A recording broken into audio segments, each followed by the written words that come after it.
আসসালামু আলাইকুম। হ্যালো শিক্ষার্থী বন্ধুরা, তোমরা সবাই কেমন আছো? এই পর্ব আলোচনা করব ক্লাস 8 ইংরেজি গ্রামার পেজ নাম্বার 2। এখানে আছে দেখো, এতে আছে how to make plurals. How মানে কিভাবে, টু মানে প্রতি, মেক মানে তৈরি করা, প্লুরালস এর মানে হচ্ছে বহুবচন। অর্থাৎ এখানে বলতেছে হাউ টু মেক প্লুরালস, কিভাবে বহুবচনে রূপান্তর করা যায়। এখানে বলতেছে regular plurals are formed by adding S to the singular forms of nouns. অর্থাৎ এখানে বলতেছে সাধারণত আমরা অ্যাজ যোগ করে সিঙ্গুলার থেকে কি করি, প্লুরাল করি, অর্থাৎ এক বচন থেকে বহুবচন করি। এখানে আছে ফর এক্সাম্পল, উদাহরণস্বরূপ বুক একটি বই, বুকস বইগুলো।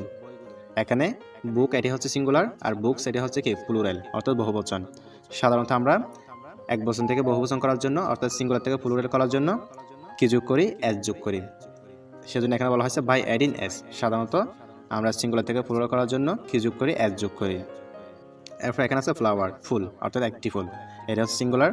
এরপর এখানে আছে ফ্লাওয়ার্স, অর্থাৎ অনেকগুলো ফুল, এটি হচ্ছে প্লুরাল। এরপর এখানে আছে টিচার, অর্থাৎ একজন শিক্ষক বোঝানো হচ্ছে। এরপর এখানে আছে টিচার্স, এর যোগ করা হয়েছে, তার মানে শিক্ষকগণ, এটি হচ্ছে প্লুরাল। এরপর এখানে বিটা আছে দেখো, by adding ES to nouns ending in S S, C S, S, S S or X. অর্থাৎ এখানে বলতেছে শব্দের শেষে যদি S S, CS, S, S S or অথবা এক্স এগুলো যদি থাকে, এগুলো শেষে আমরা কি যোগ করব, ইএস যোগ করব। ইএস যোগ করে কি করতে হবে, প্লুরাল করতে হবে, অর্থাৎ এক বচন থেকে বহুবচন করতে হবে।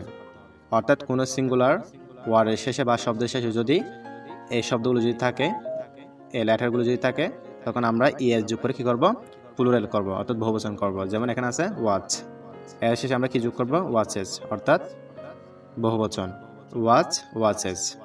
এরপর এখানে আছে ক্লাস, শ্রেণী, ক্লাসেস, শ্রেণীগুলো। এরপর এখানে আছে বক্স, এরপর এখানে আছে বক্সেস, অর্থাৎ বাক্সগুলো।